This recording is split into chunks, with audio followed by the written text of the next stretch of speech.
Life has a way of leading us to unexpected crossroads, and one of the most profound is the journey into our later years. It's a time that society often frames with a single predetermined outcome. When your body can no longer keep pace with your spirit, it's time to find a place that can.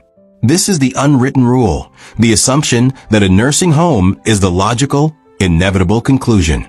But what if that logic is flawed? What if the assumption that independence and joy must be traded for round-the-clock care is a false choice? We've gathered 6 extraordinary stories that shatter this myth. These are not tales of people who stubbornly refused help. They are powerful examples of individuals who chose to redefine what it means to age, to adapt with grace, and to find new ways to thrive on their own terms. Stick with us as we show you that your later years can be a continuation of the life you've built, not a final, unceremonious ending. Story 1. The Independent Grandpa. For John, an 85-year-old man, the heart of his existence was woven into the very fabric of his home and neighborhood.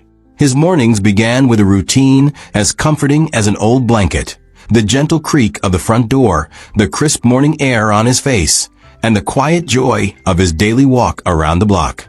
He knew the names of the baristas at the local coffee shop, the dogs in the park, and the rhythms of the community that had been his for decades.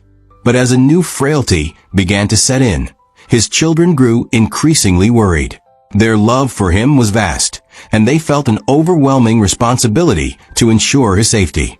With every fall, every forgotten medication, every slow-to-heal bruise, their suggestions for a nursing home became more frequent and more urgent. They spoke of peace of mind, of professional care, of security. But for John, this suggestion felt like a profound betrayal of the life he had built. It wasn't just about his home. It was about the dignity and autonomy he had cherished for so long. He knew his body was changing, but his mind and his spirit were still strong. He wasn't ready to trade the scent of his own garden and the familiar faces of his neighbors for a new, sterile environment. The negotiations with his children were tense, filled with unspoken fears and misunderstandings. He finally articulated his core belief that he could have safety and care without giving up his identity. The solution they ultimately found was a testament to his resolve. By combining the periodic visits of a compassionate home health aide with a coordinated system of family check-ins, they built a new kind of safety net. John's home became his sanctuary once more, and his story became a living lesson that a person's spirit of self-reliance is not something to be contained, but to be celebrated and supported. It's a reminder that true independence is not about being a lone wolf, but about having the courage to ask for help on your own terms. Story 2. The Retired Teacher. After a fulfilling career spent shaping young minds, Martha, a retired teacher in her 70s, found herself at a profound crossroads. The bell that once signaled the end of class now seemed to mark the beginning of an unsettling silence. The vibrant chaos of a school day was replaced by the quiet of an empty house. While many of her colleagues were content to retreat into a life of leisure, Martha felt a deep-seated need for something more.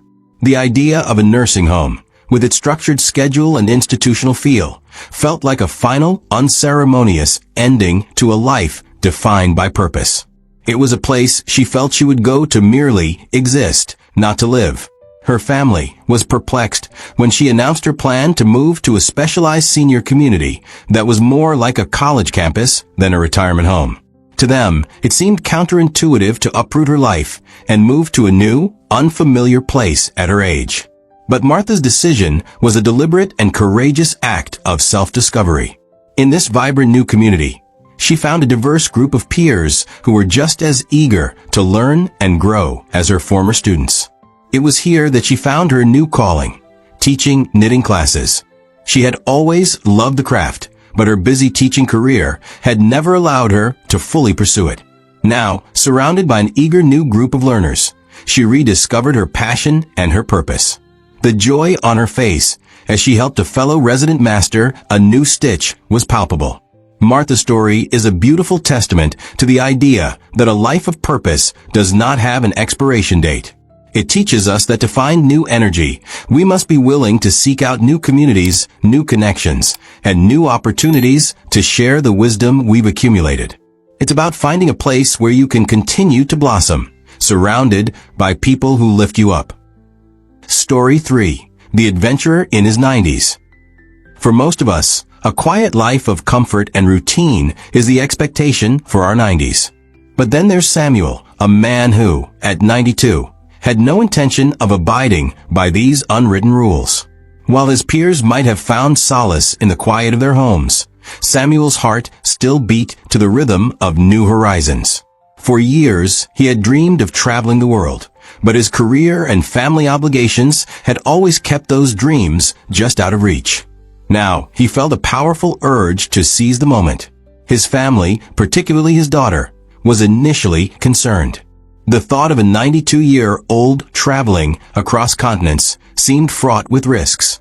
But his spirit was so alive, so infectious, that they soon realized this was not a reckless decision, but an essential one.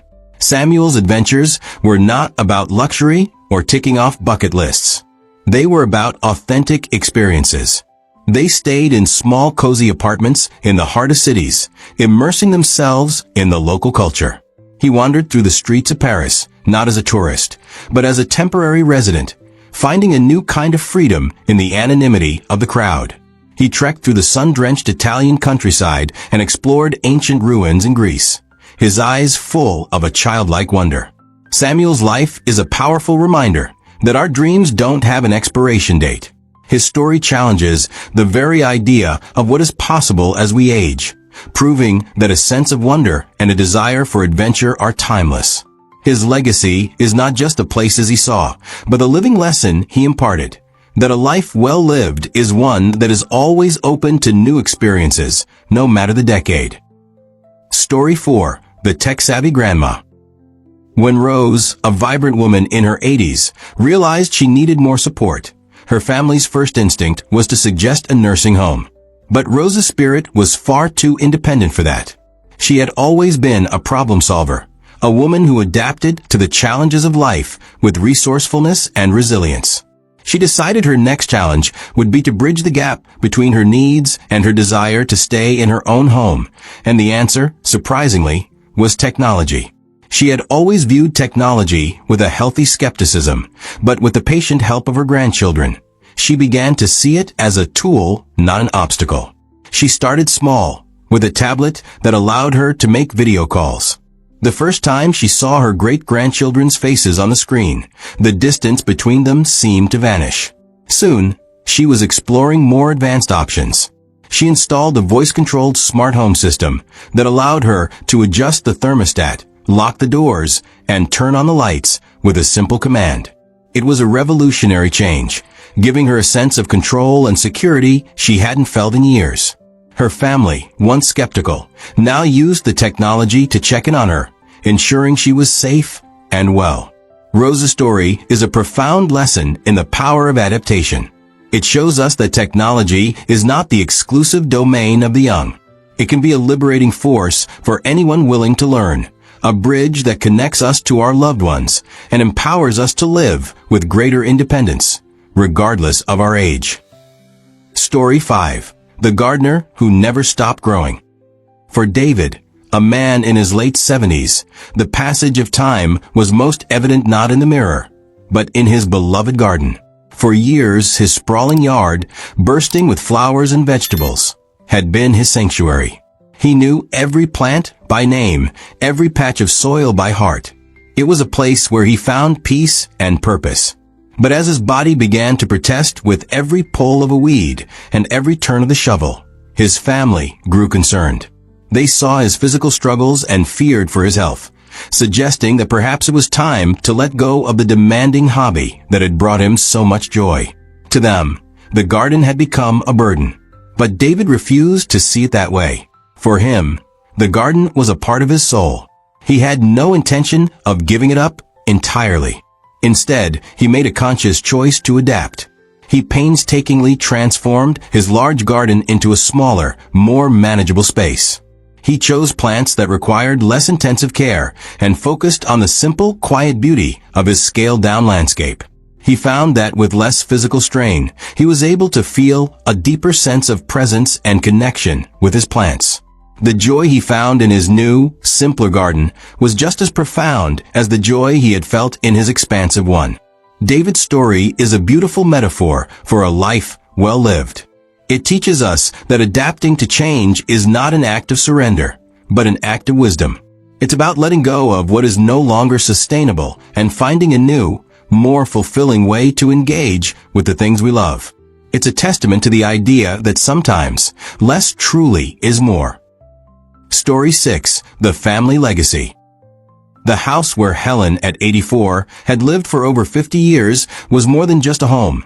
It was a living, breathing part of her family's legacy. Every scuff on the wooden floor told a story. Every mark on the doorframe measured a child's growth.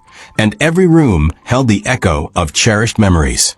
When her children, out of love and concern for her well-being, began to talk about a nursing home, Helen felt a profound sadness. The thought of leaving the place where she had raised her family, where every corner held a piece of her history, was unbearable. She knew a new place might be safer, but she also knew it would be devoid of the warmth and the soul that her home possessed. Helen's choice was to stay, to fight for the right to live her life surrounded by her own history. Her decision was not made in isolation. It was a choice that required a team effort.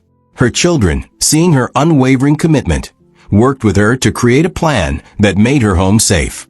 They installed grab bars, reorganized rooms, and most importantly, created a schedule of regular check-ins and visits. The house became a hub of activity again, as grandchildren stopped by after school and her daughter visited on weekends. For Helen, staying home was a way to preserve not just her memories, but her sense of belonging. Her story teaches us that true care is not always about moving to a new place, but about honoring the home that has always been the heart of a person's world. It's a reminder that sometimes the best place to be in your later years is the one that has been home all along. In conclusion, the journey into our later years is not a one-size-fits-all experience. And as we've seen from these remarkable individuals, a nursing home is far from the only path. Their stories show us that with creativity, support, and a willingness to adapt, you can continue to lead a life rich with purpose, community, and adventure.